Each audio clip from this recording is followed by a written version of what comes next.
Most missing person investigations end with that person being found relatively quickly. While thousands of these cases remain unsolved, many more have a happy ending, though it sometimes takes years for the missing person to be tracked down, or to reappear of their own accord. Number 10. The Only Way is Essex is a very popular reality TV show that has proven to be so popular in the UK that it's seen as many as 35 seasons and shows no signs of being ended anytime soon. The show, commonly referred to as TOEI, is based in Brentwood, Essex, and is described as real people in modified situations, saying unscripted lines but in a structured way. It first aired in 2010, and since then has won the Audience BAFTA Award. But in August of 2024, one of the show's stars, James Argent, known as Arg, went missing, and fans started to become concerned that something had happened to him. Witnesses reported that they had last seen James at around 3 a.m. on the 29th of August while he was spending time at his house located in Woodford Green. Investigators revealed that he often spent time in Brentwood and nightclubs in Redbridge, and these areas were searched but to no avail. His friends and family reported that they had tried to make contact with him since he suddenly vanished, but that he wasn't answering their calls or replying to their messages. None of his friends or family could provide any clues as to his whereabouts, since he hadn't been planning on taking some time away, and hence fears started to grow that he might be in some kind of trouble, or that he simply decided to disappear of his own accord. Investigators released details on the clothes that James was last seen wearing, a blue tracksuit, and added that he was carrying a blue sports bag when he disappeared. But no new leads were received, and investigators were back at square one. His agent revealed that he was supposed to meet James at an airport on the day of his disappearance, since they were meant to fly to Majorca for a work trip, but he never showed up. But James later contacted his family to report that he was safe and that he was on his way to Blackpool. He added that he hadn't been in contact with anyone because his phone was broken, but would later open up about the incident while apologizing to fans of the show. He stated that on the morning before the flight, he'd started taking illegal substances at around 4 a.m., and when the time came for him to travel to the airport, he became paranoid and instead traveled to the country hotel, where he continued using the substances. He then fell asleep at some point and was unaware that he was considered a missing person. He admitted that his phone was working, but that he'd forgotten to pack a charger, and eventually its battery died. He since sought help for his addiction, and in November of 2024 revealed that he'd been sober for 2 years. Number 9. Patricia Ann Tier Carlton's missing person case is a strange one that involves medical issues and several disappearances, but one that has a happy ending, as she was eventually found and returned to her family. Sometime in the spring of 1967, Patricia's sister, Mary Ann, decided to visit her in Houston, Texas. But by her own account, she had a strange feeling of dread while heading there, and when she arrived, she realized why this was the case. Her sister was nowhere to be found, and her children had been left unattended, something that was very out of character for Pat, and when she searched the house, she was surprised to find her asleep in her bed. But when she tried to wake her, she got no response and realized that her sister was actually unconscious. She immediately called for assistance, and Pat was taken to a local hospital, where it was found that an aneurysm was blocking the flow to her brain. The only option was to perform a dangerous surgery, but the procedure went well. Or so it was thought. When Pat awoke, she had no idea who she was or how she got to the hospital. She was suffering from amnesia following the surgery, and didn't recognize her children, sister, or husband. She had a long road to recovery ahead of her, as she needed to learn how to eat again, and in the end, it was too much for her husband, and he decided to file for divorce, after which he took custody of their children and started a new life elsewhere. Pat was being cared for by a woman who the family had hired, but the following year, she contacted them to report that she'd gone missing. For the next 6 weeks, no one was able to track her down, until a police officer detained her for vagrancy in Alabama. Mary Ann later stated that Pat grew up in Alabama, and that's likely why she traveled back there. When she got her sister, Pat stated she had no idea how she got there, but that she was glad to have been found. She kept improving as time went by, and eventually she married a man named Troy Carlton in 1969. Troy encouraged Pat to fight for custody of her children, which she did. But 7 days before the hearing was to be held, Troy came home for lunch and found that she wasn't there. Her family searched for her for 3 weeks, and she was eventually found wandering around a different part of Houston, and again she couldn't explain how or why she had left the house. This was a pattern that would repeat 7 more times over the next few years, and in 1971 she vanished for 13 months, after which she reappeared. While she was there, she started regaining some of her memories and went to a welfare office where she would provide them with her details, and her aunt, who was living in Birmingham, was tracked down. But her aunt never picked her up, and the welfare worker didn't follow up on the case, and Pat went missing again. She was finally found living in San Francisco in 2004, but by this time Troy had passed away. Pat revealed that she had suffered a stroke, causing her to lose even more of her memory. But she did recognize her family, and she lived with them until she passed away in 2020. Number 8. In 1910, Jose Lopez, better known to his friends as El Cepa, was working as a shepherd in the village of Tres Juncos in Spain. His nickname translates to the Stump, and it was given to him by his friends as a joke since he was very short and, according to them, not the brightest man. He was hired by a farmer named Francisco Antonio Ruiz, who had him tend to his sheep. But the farm manager, Leon Sanchez, didn't like Jose, and he was known to mock him relentlessly, as did the farm's security guard, Gregorio Valero. Jose had acquired a few sheep of his own, and on the 20th of August, he managed to sell a few of them, but then he inexplicably went missing. Witnesses reported seeing him walking to La Celadilla, a lagoon about 2.5 miles from the farm that was believed to contain mud with healing properties. But Jose never returned, and for the next few weeks he was searched for, but no trace of him was found. Before long, rumors started to spread that someone had ended his life. It was suggested that someone had gotten wind that he made a fair bit of money from the sale of his sheep, and that they ended his life before robbing him and disposing of his remains. When his family learned of these rumors, they contacted the authorities to report that Jose had been mocked by Sanchez and Valero while working at the farm, since he often complained to them about the uncomfortable situation he was in.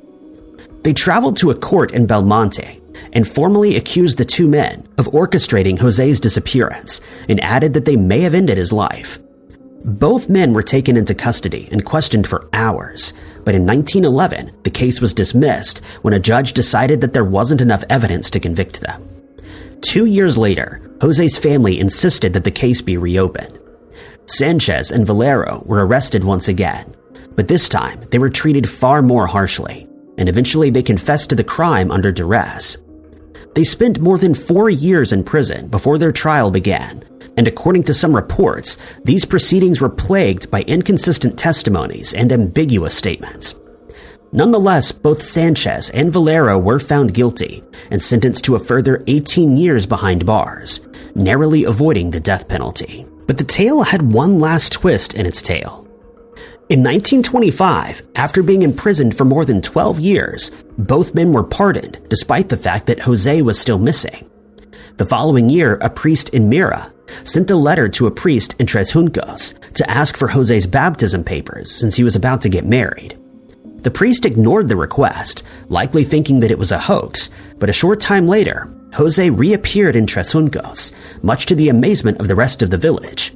When his identity was formally confirmed, Sanchez and Valero received a formal apology and were each granted a pension of 3,000 pesos every year for the time that they spent in prison. Number 7. Amy McPherson was born close to Ingersoll, California in 1944, and as an adult she became famous for being a radio preacher and Pentecostal evangelist who amassed a following of thousands. She started preaching at the age of 17 after realizing that she didn't agree with the ideals that her mother and the Salvation Army had tried to instill in her from a very young age. In 1908, she got married to a Pentecostal evangelist named Robert Semple, and she decided to adopt that belief system. Together, they traveled to China, where they started spreading the gospel, but in 1910, Robert passed away while the couple was in Hong Kong, and she decided to return home to the United States. She rejoined her mother at the Salvation Army, and there she met a man named Harold McPherson, and they got married. But the union was short-lived, as Amy decided to start preaching and healing people full-time. To do this, she traveled between towns and cities, her first sermon being held at Mount Forest in Ontario in 1915. She held fast to the belief that she could heal the sick and that people in her congregation could at times speak in tongues. After 3 years of touring, she settled down in Los Angeles, and for the following 2 decades, she held regular sermons that were attended by thousands of people at a time. She constructed a temple that cost $1.5 million, which was paid for by her followers. At some point, she claimed she had a vision of a 4-faced creature, and by her reckoning, this was a representation of the 4 roles that Jesus played, namely Savior, Baptizer, Healer, and Coming King. Hence, she decided to name her temple Church of the Foursquare Gospel. It brought hope to the poor and needy, as well as migrants from the South and Midwest who were struggling to make a living in California. By all accounts, Amy was a natural showwoman, and on Sundays, the temple would see its highest attendance of the week, with thousands of people flocking to the site to hear her preach. They would also sing hymns and psalms to the accompaniment of a 50-piece band, with the sermons being broadcast live over the radio. She also tried her hand at publishing religious magazines, and in 1923, she released a book containing several of her sermons, entitled This Is That. She authored 22 more books after that, and was often featured in newspapers. Needless to say, she had made a success of her vision, but in 1926, she suddenly disappeared without a trace. Investigators learned that she had gone to Venice Beach that day, saying she was going for a swim and to clear her head before compiling her next sermon. She took her assistant with her, but she had to leave the beach for a short while to make a phone call, which she did from a hotel close to the beach. When she returned to the beach, Amy was gone, and when she hadn't returned by that evening, the beach was thoroughly combed by searchers, many of whom were her dedicated followers. One man who was aiding in the search thought he spotted her floating out in the ocean, and he decided to swim out to investigate. It turned out that what he saw were 2 deceased seals. Unfortunately, he failed to make it back to the beach and lost his life in the water. Rumors started to swirl that Amy had drowned, or strangely that she'd been swallowed whole by a sea monster. Others believed that she had perished, but that she would be resurrected soon enough. No sign of Amy was found for the next 5 weeks, but then in June of that year, she was located in Agua Prieta on the Mexican border with Arizona. She reported that she'd been abducted from the beach by 3 strangers and was taken against her will. She claimed they had approached her and asked that she pray for a sick child who was sitting in the back of a car. When she bent down to pray, they shoved her in the car and sped off. But since her sound engineer, a married man, also disappeared at the same time, it was speculated that the 2 had run away together, and that Amy then concocted the tale when she was discovered. To this day, no one knows what really happened to Amy during that time, and it's unlikely we will ever learn the true details behind her disappearance. Number 6. During the 1930s, Willie McLean, known as Wee Willie, was a famous soccer player who represented the United States at the 1934 World Cup. He was born in Scotland, but immigrated to the U.S. after his 19th birthday. His first team in the U.S. was Pullman FC, which was based in Chicago. His subsequent teams included the Canadians and Bricklayers and Masons football clubs. He relocated to St. Louis in 1934, where he played for the Sticks, Bear, and Fuller team, and that year they managed to make it to the Challenge Cup final, but only managed to win it in 1933, and again in 1934 and 5. But the following year, he collapsed on the pitch while in the middle of a game, and he was sent to a sanatorium where he remained for 9 months, and following this he moved back to Chicago. He was then included in the U.S. national squad that played 3 matches against Mexico in 1937, but he never participated in any of the games. He returned to Chicago, but never played soccer again, and decided to keep out of the public eye as much as possible. Then, in 1938, he vanished. His wife, Elizabeth, had no idea what had become of him, and for the next few years, she hoped that he would simply come home, but this never happened. Before long, it was assumed that he had passed away, never to be seen again. Elizabeth eventually passed away without ever finding out what happened to Willie, but in recent times, investigations have shed some light on the mystery. It was discovered that he spent some time in Chicago before moving to Davenport in Iowa. Here, he tried to shed his old life by changing his name to William Stewart Lang, and he found a job as a mechanic. For 5 years, everything went to plan, until he collapsed once again due to a nervous breakdown, and he spent the next 13 years at the Mount Pleasant Mental Health Institute. Here, he underwent a lobotomy procedure and received electroconvulsive therapy on a regular basis. He was eventually relocated to Davenport's Pine Knoll home, where he received assisted living, and he remained there until his passing in 1977. Many people would have passed away without ever learning of Willie's fate, but today we know that he simply decided to start a new life in a new city. Number 5. Scout Taylor Compton, the famous actress and singer, broke into the film industry in 1998 when she appeared in the movie AWOL and a short film entitled Thursday Afternoon. But she first became a household name after appearing in the famous television shows ER, Frasier, and Ally McBeal. She made several appearances on The Jay Leno Show, and was also featured in several advertisements, including ads for Fujifilm and the Disney Cruise Line. But she isn't just a talented actress. At one point, she decided to try her hand as a singer and started taking singing lessons. Realizing that she had some talent, she performed the theme song for the short film Chicken Night, in which she also made an appearance. Following this, she recorded a pop rock album featuring her on vocals and drums. She also worked as a voiceover artist in the films that include The Core, The Princess Diaries 2: Royal Engagement, and appeared in her first major Hollywood film, Sleepover, in 2004. It's fair to say that Scout has had a successful and varied career, during which she's mostly remembered for her recurring role on the TV show Gilmore Girls, but it hasn't been without its challenges. On the 12th of August, 2005, Scout was at her father and stepmother's house in Apple Valley, California, when she suddenly disappeared. For 2 weeks, no one received any word from her, and no one had any idea what her plans were, or what the circumstances surrounding her disappearance were. Searches were conducted, and appeals for information were made, but to no avail, and her fans started to fear the worst. But an investigation was underway, not only by the police, but also by the Apple Valley School District. An officer got wind of a rumor that one student at Granite Hills High School was bragging about the fact that Scout was staying at his house, and the news was relayed to him by a PE teacher at the school who'd overheard the student talking about Scout in one of his classes. The teacher then brought this information to the officer, who asked for the boy's name, and when he checked the attendance register for that day, he noticed that the student had been marked as absent.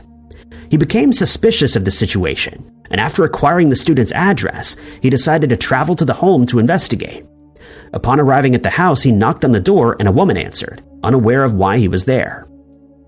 At first, he thought it may have been a false lead, but when the woman opened the door a little wider, he managed to take a look inside and spotted Scout sitting on a couch in the family's living room. She likely knew why he was there and didn't resist when he asked her to leave with him. According to the police records, Scout was listed as a missing person who'd run away from home, and she's never revealed why she suddenly decided to leave her family's home without telling them of her plans or offering some kind of explanation. Today, she continues her successful career as an actress and has started broadening her horizons into the video gaming world. Number 4. 26-year-old Minna Nurminen is a member of the very wealthy Herlin family that resides in Helsinki, Finland. The family owns the Cone Corporation, a multinational company that specializes in elevator and escalator technology that's used in as many as 60 countries worldwide. But as is so often the case, being a member of a rich family can have some serious risks, as Minna discovered in May of 2007 when she disappeared, and it was feared that she'd been abducted for ransom. These fears were later found to be true when it was discovered that a corporate lawyer named Juha Turunen was responsible, much to the disbelief of his coworkers. In May of that year, he disguised himself as a postman and managed to gain access to Minna's apartment. The details of what happened next have not been released, but it's now known that he used violence to force Minna into a box and told her to keep quiet while he transferred the box to his car. He then drove to an apartment that he had purchased and prepared ahead of time by adding soundproofing. He held her there for the next 2 weeks while awaiting a ransom payment from her family. Turunen was the unlikeliest of suspects, as he'd been working at the University of Turku while also working for KPMG, an accountant's firm. He's well educated, able to speak different languages, and even ran as a Social Democrat candidate for the region's municipal elections at one point, but he didn't see much success. Soon after the abduction, he contacted Mina's family and demanded an €8 million ransom for her release.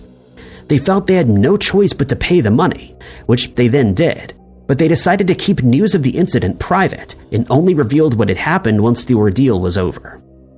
Turunen then started hiding the money in different areas in Turku, but at some point he dropped several of the bills in a parking lot since he was transporting it in a trailer that he had attached to a bike.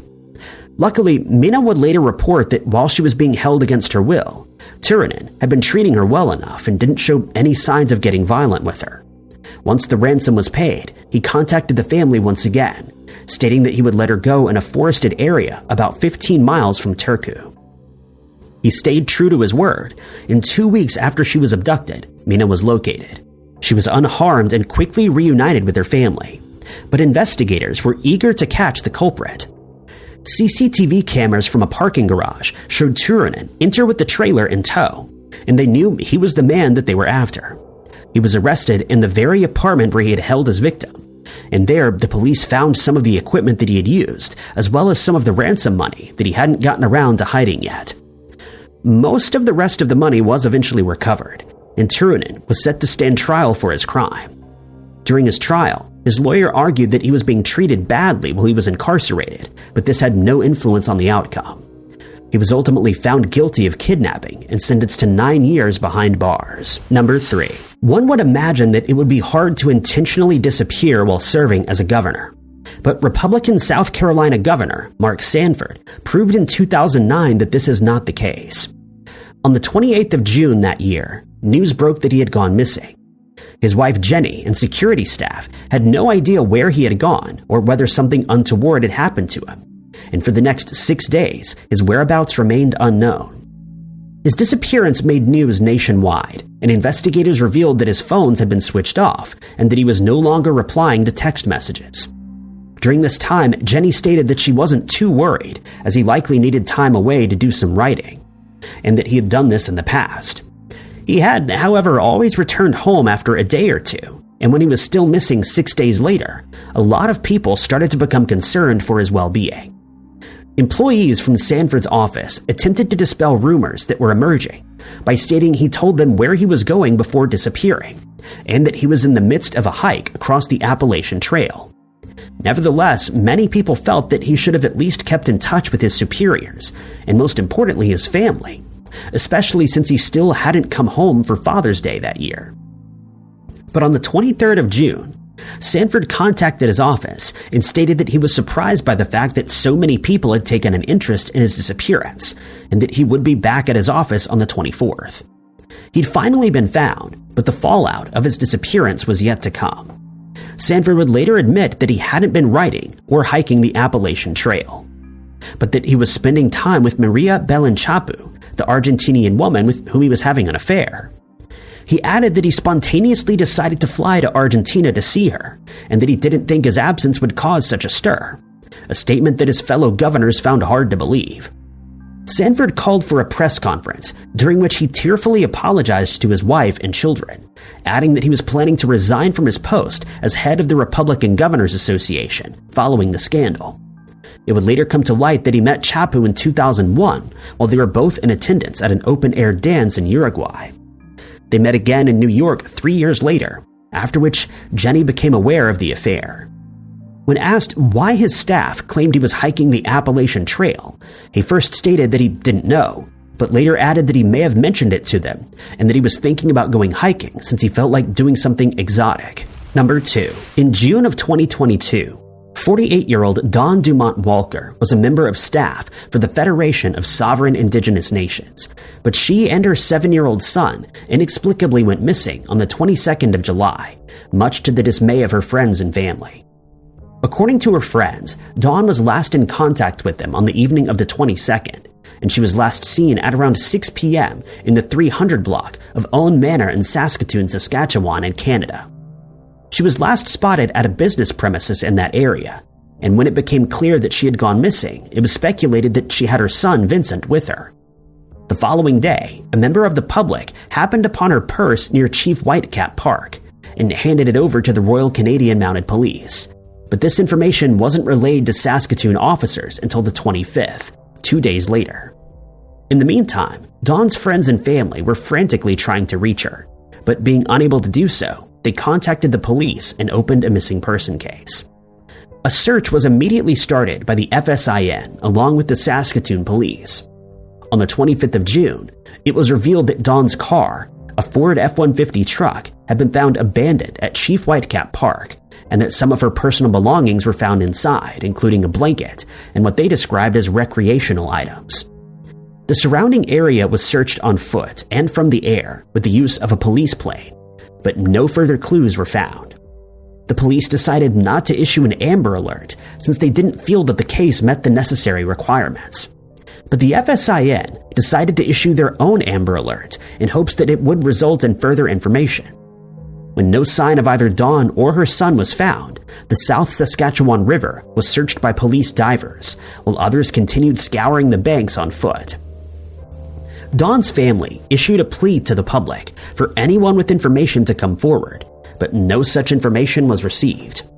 Her family then also revealed that Dawn had been the victim of domestic violence in the past, but it wasn't known whether this was a factor in her disappearance. Investigators reiterated that they did not suspect foul play in the case, or that any kind of criminal activity was at play. But they did appeal to anyone with CCTV footage of Chief Whitecap Park to release that footage to them, but again, no one came forward. In August of that year, her family stated that they were offering a $10,000 reward for any information leading to the mother and son's location. They also felt that the search area had to be widened since there was a possibility that they had crossed the border. Investigators gained access to Dawn's cell phone and bank records, but found nothing of any use. Her family started to fear the worst, but then on the 5th of August, they breathed a huge sigh of relief when the pair was finally found. It was revealed that Dawn and her son had crossed the United States border illegally, and that they'd traveled to Oregon. It was reported that they were both in good health and that they would be brought back to Canada as soon as possible. Dawn was charged with kidnapping and identity fraud and forging a passport, along with 6 other charges, and she pleaded guilty, stating that she'd fled to get away from a domestic violence situation. She was handed a 1-year conditional sentence and 8 months of probation. Number 1. Barbara Briley, a 71-year-old woman from Mays Landing in New Jersey, went missing on the 24th of December, 2018. And to make matters worse, she disappeared along with her 5-year-old granddaughter, Lamira, while on a Christmas road trip during which they planned to visit some of their family. According to Barbara's family, she and Lamira set out from Atlantic County that day and planned to travel to North Carolina, and they told the rest of the family that they would keep in touch while they were on the road. On the 24th of December, they stopped at a gas station in Rutherglen, Virginia, and from there they called their family to let them know that everything was going well and that they were having a good time. They confirmed that they would be in touch again and set off once more. But when Barbara went silent, her family started to grow concerned, and they contacted the police to file a missing person report. They reported that Barbara was driving a silver Toyota RAV4 and reiterated that it was an emergency since Barbara had Lamira with her. The Anson County Sheriff's Office worked together with the Hamilton Township Police, and a search was started. The family added that Barbara had contacted them after she stopped at the gas station to ask for directions, and that she called once more to inform them that they'd been delayed thanks to slow traffic. But when the family tried to call Barbara for an update, she didn't answer her phone, and their family started to worry that something may have happened to her and Lamira. They were concerned that they may have gotten lost or stuck while driving through the mountains, and that there was no cell phone signal to call for aid. They had one consolation, though, the fact that Barbara used to work as a New Jersey transit driver, and hence she was used to making long trips on the road. She was always diligent about answering her phone that she always had with her. The search lasted for several days, and investigators found CCTV footage from the Rutherglen gas station showing Barbara arriving at the store at around 5:40 p.m. She was then seen leaving again at around 6 p.m. When the cashier was questioned, she stated that Barbara had stated she was lost and asked for directions. The cashier helped her with her GPS, and once she was confident about her heading, she got back in her car and left. With all search efforts proving fruitless, her family started to fear the worst, but then they got some news that lifted their spirits. It was reported that a man who lived in Dinwiddie County spotted a vehicle that was parked about a mile from the nearest paved road, and finding this strange, he decided to investigate. When he arrived, he found Barbara and Lamira close to the car that was parked on a dirt road on private property. Barbara was not in the best shape, but Lamira was alert and uninjured. He immediately called for assistance, and when the police arrived, they found that Barbara was awake but unresponsive to questions. She was flown to VCU Medical Center in Richmond, where she arrived in serious condition but did go on to make a full recovery. It would later be discovered that Barbara had decided to take the dirt road, but after driving just a short distance, she drove over a small tree and got her car stuck. They remained there for several days, but luckily had some drinks and a few snacks to keep them alive. Both Barbara and Lamira were reunited with their family after receiving medical treatment. Thank you guys so much for watching. If you liked this video, be sure to hit that like button. Also, don't forget to subscribe and click that notification bell to keep up to date with all of our future uploads. But my name is Ty Knotts, and I'll catch you guys in the next video.